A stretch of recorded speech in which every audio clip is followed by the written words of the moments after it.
Matthios, chapitre 11. Et il arriva que, quand Yehoshua eut achevé de donner ses ordres à ses 12 disciples, il partit de là pour aller enseigner et prêcher dans leur ville. Or, Yohanan ayant entendu parler dans sa prison des œuvres du Machia, envoya 2 de ses disciples pour lui dire : « Es-tu celui qui vient, ou devons-nous en attendre un autre ?» Et Yehoshua répondant leur dit : « Allez et rapportez à Yohanan ce que vous entendez et ce que vous voyez.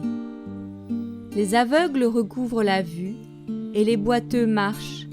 Les lépreux sont purifiés, et les sourds entendent. Les morts ressuscitent, et l'évangile est annoncé aux pauvres. Mais béni est celui pour qui je ne serai pas une occasion de chute. » Et comme il s'en allait, Yehoshua se mit à dire aux foules au sujet de Yohanan : « Mais qui êtes-vous allés voir dans le désert ? Un roseau agité par le vent ? Mais qu'êtes-vous allés voir ? Un homme vêtu de vêtements précieux ?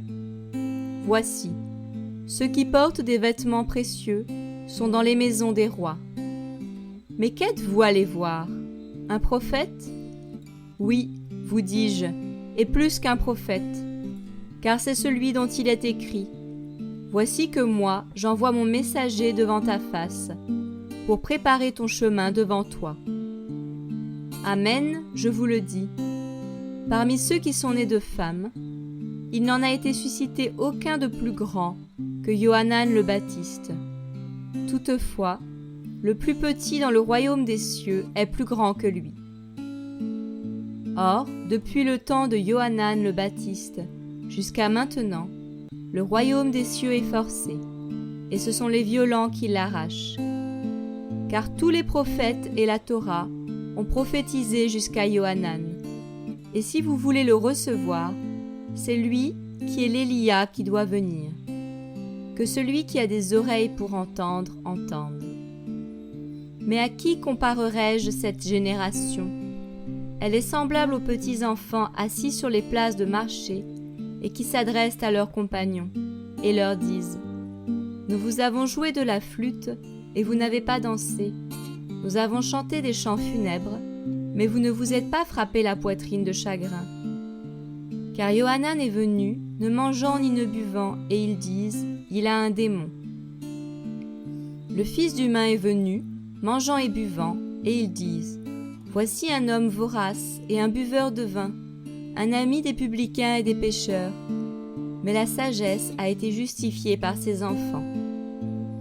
Alors il se mit à faire des reproches aux villes dans lesquelles avaient eu lieu la plupart de ces miracles, parce qu'elles ne s'étaient pas repenties.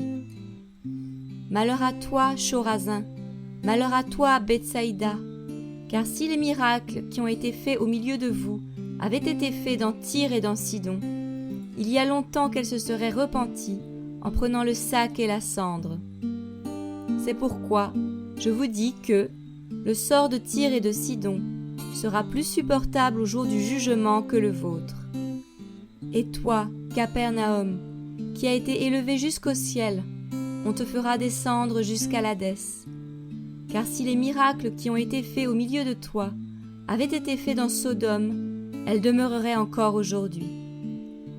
C'est pourquoi je vous dis que le sort de la terre de Sodome sera plus supportable au jour du jugement que le tien. En ce temps-là, Yehoshua répondit en disant : Je te célèbre, Père, Seigneur du ciel et de la terre, de ce que tu as caché ces choses aux sages et aux intelligents, et que tu les as révélées aux petits-enfants. Oui, Père, car telle a été ta bonne volonté devant toi.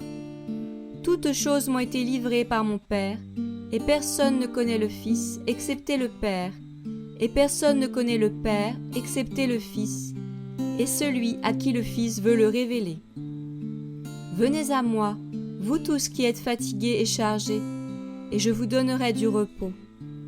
Prenez mon joug sur vous, et apprenez de moi, car je suis doux et humble de cœur, et vous trouverez le repos pour vos âmes. Car mon joug est doux et mon fardeau est léger.